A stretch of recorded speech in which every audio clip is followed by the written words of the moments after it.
Ramaya Ramabhadraya Ramachandraya Vedase Raghunathaya Nathaya Sitaya Pataye Namaha. Ayodhya Kant, chapter number 7, Manthara, the plotter. The recitation begins now. None knew where she came from, nor of whom. She came along with the queen Kaikeyi when she rode into the happy Ayodhya as the fond bride of the aged Dasharatha. She stood like a bird of evil omen in the balcony of the moon-white mansion of Kaikeyi and cast an idle glance on the busy town below her. The roads were neatly swept, well-watered and gaily decked. Bright flags and proud bannerets crowned the houses. The city walls had been pierced with the fresh gates for the easy passage of the joyful crowds that would throng the town to partake of the festivities.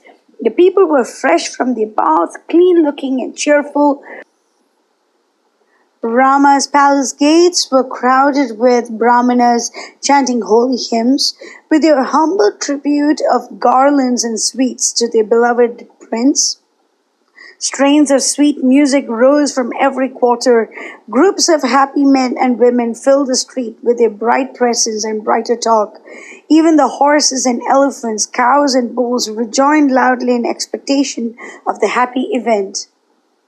The lofty gates of holy shrines glittered white in the soft moonlight, and Manthara of dark heart marveled much at the sight.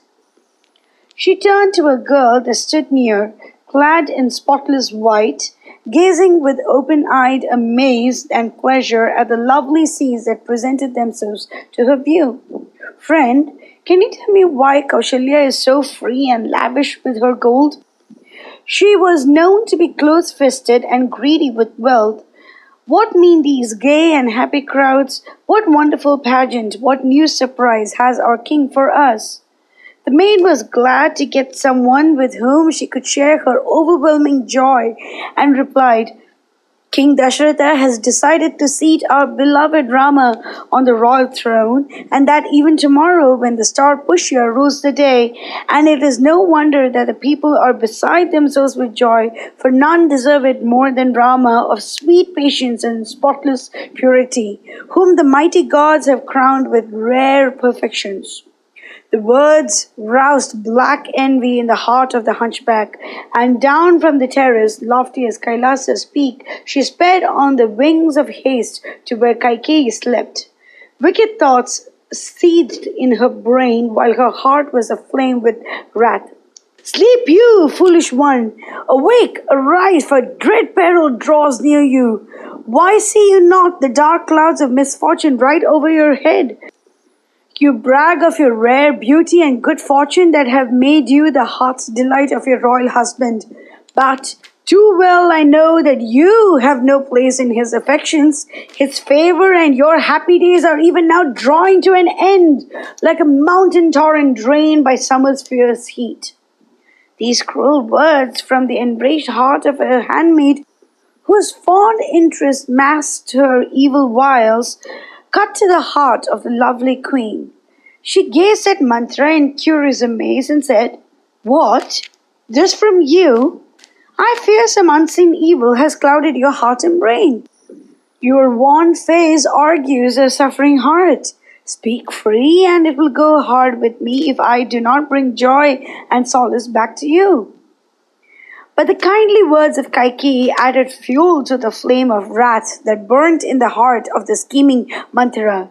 Her mistress cared not even to acquaint herself with the news of Rama's coronation, with which the capital was ringing from end to end. Most eloquent for evil, she addressed herself to her diabolical task. She would make the very name of Rama hateful in the eyes of Kaikeyi. She would wring her heart with grief for her son, despoiled of his lawful crown. She would see that she had no safer watcher of her interests. "Lady, know you not as yet that the foolish king will crown Rama as a ruler of this vast empire, and that a few hours hence? I know not what greater evil can befall you, and it is hopeless to prevent it. You are the idol of my heart. My soul is plunged in the lowest depths of black sorrow. I suffer the tortures of the damned, a prey to consuming flames. I flew to you on the wings of speed to save you from your fate, if possible. I live or die with you. My hopes and fears are bound up with yours. Daughter of a mighty king, wedded to a mightier monarch, yet how blind to cruel laws that guide the acts of men. You are a sweet and gentle dove ensnared by a cruel and cunning vulture. Your husband is a rogue in grain, veneered with sanctimonious hypocrisy. His honeyed words conceal a cruel and remorseless heart. You see not that he has taken base advantage of your pure and guileless heart.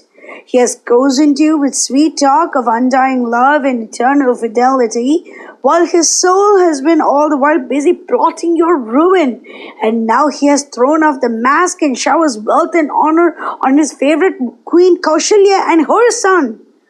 Ah, my queen, whose eyes fond love and foolish trust have blinded to the coming evil.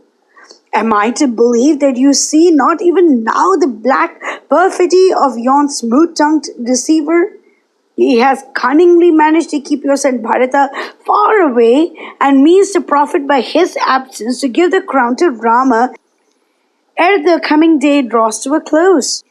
Well, can he do that and safely, in that there is none to stay him or say nay? Your husband, but in name, truth would call him your most relentless foe. Avoid him, now at least, as you would the bringer of death. A headless girl thou, and all innocent, who clasps the glittering snake to her fond breast and fondles its cruel fangs. See not in it the fleet messenger of death. So have you placed your confiding soul in the keeping of your mortal enemy, who to you is the kindest and best of husbands. But even you will be convinced ere long that Dasharatha will work cruel woe unto you and your son, deadly by far than the serpent stood enraged, more pitiless than your insulted foe.